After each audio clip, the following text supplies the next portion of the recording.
Hi, I'm Lisa. In this video, I would like to give you 5 reasons why it's important for you to speak English with the correct word stress and rhythm. And I will give you examples of what happens when people don't stress the right word in a sentence or when they don't stress the right syllable in a word. Knowing how to correctly stress and reduce words in English is such an important part of speaking English clearly and correctly. Here is the first reason why you need to know how to stress words correctly in English. You might be difficult to understand even if you're pronouncing each sound correctly in English. A native speaker's brain is used to a specific pattern, a specific melody when they're hearing other people speak. I will show you a video, an example of when I was teaching a group of students, and I didn't understand what one of my students said because he didn't follow the pattern of the melody that I was familiar with. I was teaching a group of Japanese students in Los Angeles. They were all graduate students at UCLA and USC. And they were talking about their profession. And let's listen to what happened when one of them was talking about his work as a lawyer in Japan. My specialty as a lawyer is corporate law and M&A. Good. So what's your specialty? M&A. What's your specialty? Yeah, my specialty as a lawyer is corporate law and M&A. M&A. Good. My Japanese student said that his specialty as a lawyer is corporate law and M&A. Listen to the stress, M&A. M&A means mergers and acquisitions, and this is a subspecialty within law. But I didn't understand what he said because he said it like this, M&A. The word stress pattern for abbreviations is that we stress the last letter. So we say M&A, not M&A. We would also say LA, UCLA, FBI, and so on. And if people make a mistake in that type of pattern, the native speaker might get confused. So when he said M&A, I thought, what is M&A? What does that word mean? But when we changed it, M&A, the brain understands that this is an abbreviation. Let me give you one more example. I was working with a Russian doctor. She's working in the United States and she needs to speak English every day at work with her patients. And she said, Lisa, please help me with this sentence. Every time I say this sentence, my patients look at me and they don't understand what I'm saying. Please teach me how to say it correctly. And this was a sentence. She said it like this. Would you like a refill? Would you like a refill? And they didn't understand what she meant. Would you like what? And I explained to her that she was stressing the wrong part of the word. She was stressing the second syllable, but she should have been stressing the first syllable. Listen to this, refill, refill. So when she changed it and she started saying, would you like a refill? Everybody suddenly understood her. So you see, this is very, very important. Repeat after me. Would you like a refill? We stress the first part of the word. Making that one small adjustment, that one small change in stress changed everything. From that point on, people could understand her.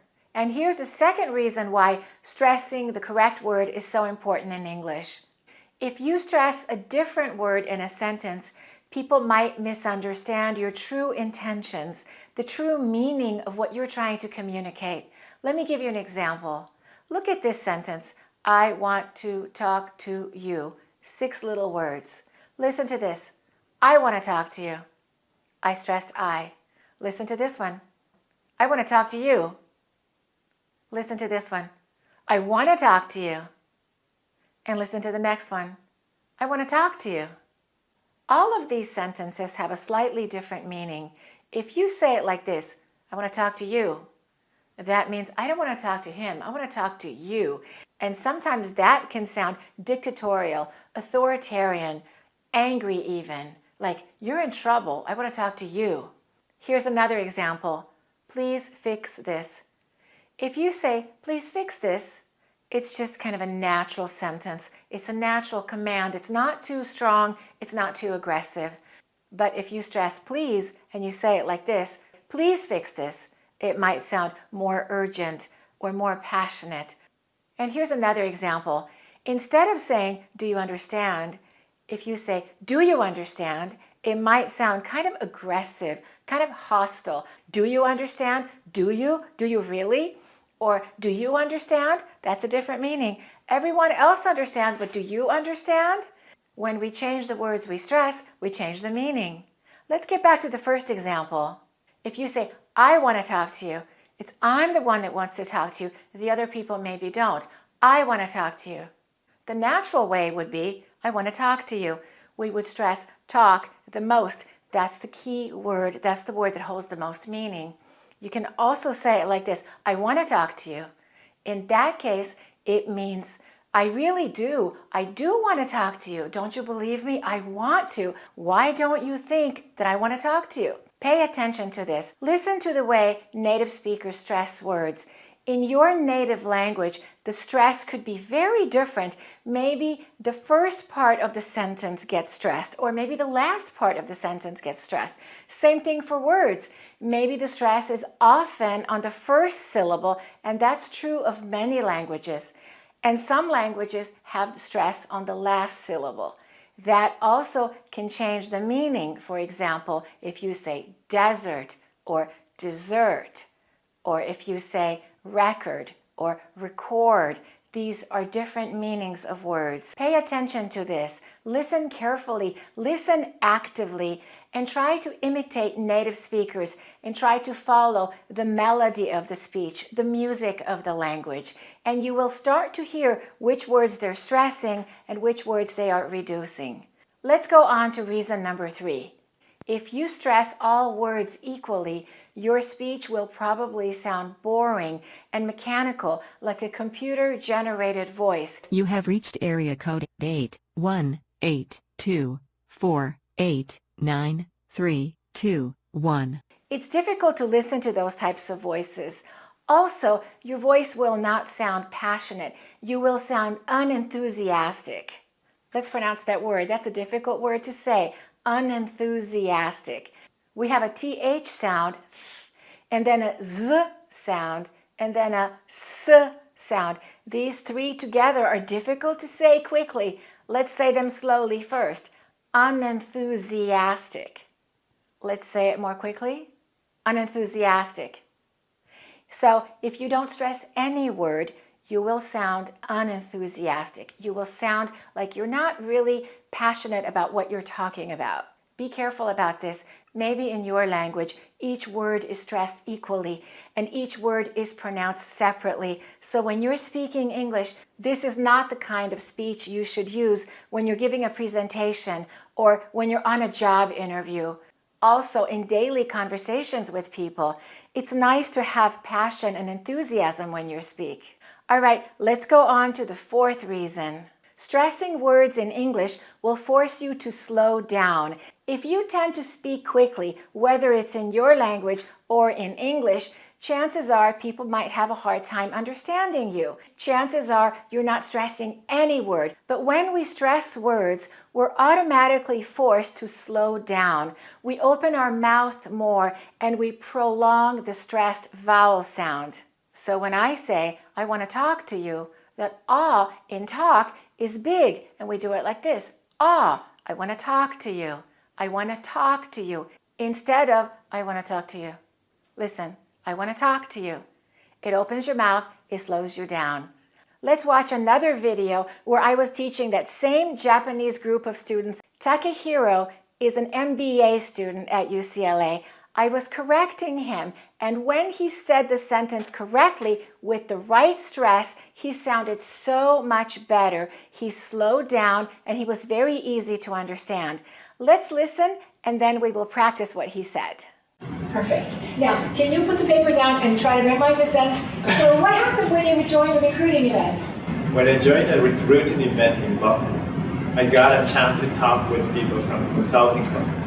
Wow, that's amazing. I think we should all say that sentence. When I joined the recruiting event in Boston, I got a chance to talk to people from consulting companies. People from consulting companies. People from consulting companies. People from consulting companies. People from consulting companies. Excellent. Good job. Takehiro said, when I joined a recruiting event in Boston, I got a chance to talk with people from consulting companies. So we stressed recruiting instead of event because that's a compound noun. The first word gets stressed. And the second syllable of recruiting gets stressed. So we pronounce that ooh clearly. Recruiting event. Recruiting event. We slow down on the ooh. That's the stressed syllable of the stressed word. When I joined a recruiting event in Boston, I got a chance to talk with people from consulting companies. Once again, we stressed the second syllable of the word consulting, and we stressed the word consulting, not companies, because once again, it's a compound noun. Consulting. Consulting companies. Consulting companies. And let's say the whole sentence again. When I joined a recruiting event in Boston, I got a chance to talk with people from consulting companies. If word stress is difficult for you in the beginning, keep practicing. It'll get easier. Takehiro made good progress on that day. And the final reason that you need to practice English word stress is sometimes when you change the stress, you change the meaning. Listen to this. I live in the White House. I live in the White House. Listen again. I live in the White House. I live in the White House. When we stress white, that means this is the place where the President of the United States lives. He lives in the White House. But I have a house in Los Angeles, and my house is white. Therefore, I live in the White House. But the President of the United States lives in the White House. Two different meanings. If you would like to learn all of the rules of English word stress, you can get my course, the American Accent Course. I go into a lot of detail about this really important topic. Meanwhile, I want you to listen to native speakers and imitate the way they are stressing words. In the beginning, it might be difficult for you because most likely you have the patterns of your own language that are influencing how you are speaking English. And this takes time to change. The brain is familiar with certain patterns, but these patterns can be broken with lots of practice. The more you practice, the more quickly you can make changes. And then these changes will be permanent, and it will be natural for you to have the correct rhythm and melody of English. Thanks for watching, and keep practicing your English. To get the two courses, the American Accent Course and the 400 advanced words you must know for fluent English, go to accurateenglish.com.